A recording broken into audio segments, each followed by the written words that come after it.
നമസ്കാരം എല്ലാ കുട്ടികൾക്കും ഗിരീഷ് സാറാണ്. പരീക്ഷ എടുക്കുമ്പോൾ നമുക്ക് പാസ്സാകണം, ഡബിൾ പാസ് ആകണം, കഷ്ടിച്ച് ജയിച്ചാൽ മതി സാറേ, അല്ലെങ്കിൽ ഞങ്ങൾക്ക് ഒരു 36 മാർക്കെങ്കിലും കിട്ടുമോ? 36 മാർക്ക് കിട്ടാനുള്ളൊരു വീഡിയോ ആണ്. ഒരു 10 ക്വസ്റ്റ്യൻസ്, 36 മാർക്കിന് വേണ്ടിയുള്ള ഒരു 10 ക്വസ്റ്റ്യൻസ് ശരിക്കും ശ്രദ്ധിച്ച് കേൾക്കുക. ആദ്യമായിട്ട് കാണുന്നവരാണെങ്കിൽ ഷെയർ ചെയ്ത് സബ്സ്ക്രൈബ് ഒക്കെ ചെയ്ത് ലൈക്ക് ഒക്കെ ചെയ്ത് റെഡിയാക്കി കേൾക്കുക.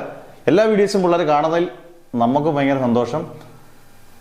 കാരണം എപ്പോഴും ഈ പറഞ്ഞ പോലെ ഒരു 99% സക്സസ് ആയതുകൊണ്ടായിരിക്കാം ഒരു പക്ഷേ കുട്ടികൾ നമ്മളെ ഫോളോ ചെയ്യുന്നു, നമ്മളും അങ്ങനെ തന്നെ പോകുന്നു.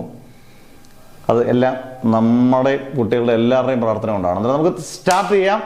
നമ്പർ 1, 10 ചോദ്യങ്ങൾ 36 മാർക്ക്, ഡബിൾ പാസ് ആണ് കേട്ടോ. നമ്പർ 1, റേ ഒപ്റ്റിക്സിനകത്തെ refraction through a prism. The most important question. ഈ ചാപ്റ്ററിനകത്ത് ഏറ്റവും ഇമ്പോർട്ടൻറ്റ് ക്വസ്റ്റ്യൻ ഇതാണ്. അതിൻ്റെ കൂട്ടത്തിൽ സ്മോൾ ആംഗിൾഡ് പ്രിസം ഒന്ന് പഠിച്ചു വെക്കണം. Number 2, simple microscope and compound microscope.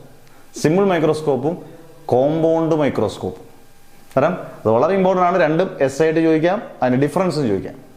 Okay.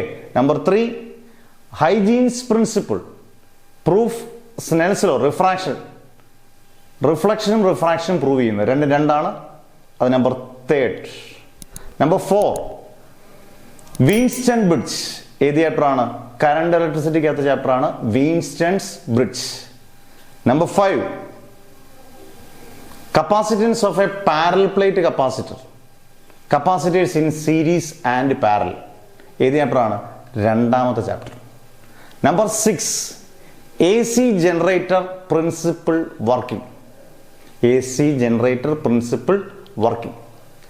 Number 7, transformer. എന്താണ് ട്രാൻസ്ഫോമർ? എന്താണ് അതിൻ്റെ principle?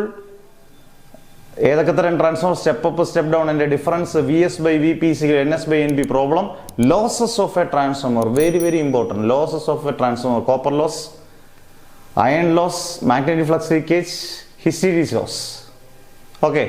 Number 8, Gauss's theorem proof, 3 applications. Number 9, Ohm's law, അതുമായിട്ട് ബന്ധപ്പെട്ട റെസിസ്റ്റൻസ്, റെസിസ്റ്റിവിറ്റി, അങ്ങനെയുള്ള ക്വസ്റ്റ്യൻസ് എല്ലാം. Number 10, energy stored in an inductor. Energy stored in an inductor, electromagnetic induction ആണ്. Energy stored in an inductor അല്ലെങ്കിൽ motional EMF, small E = BLV. ഈ 10 questions നല്ല frame ചെയ്ത് എല്ലാം പഠിക്കുന്നതിൻ്റെ കൂടെ ഇതുകൂടെ പഠിച്ചു ഒരു 36 മാർക്ക് മിനിമം സ്കോർ ചെയ്യാം.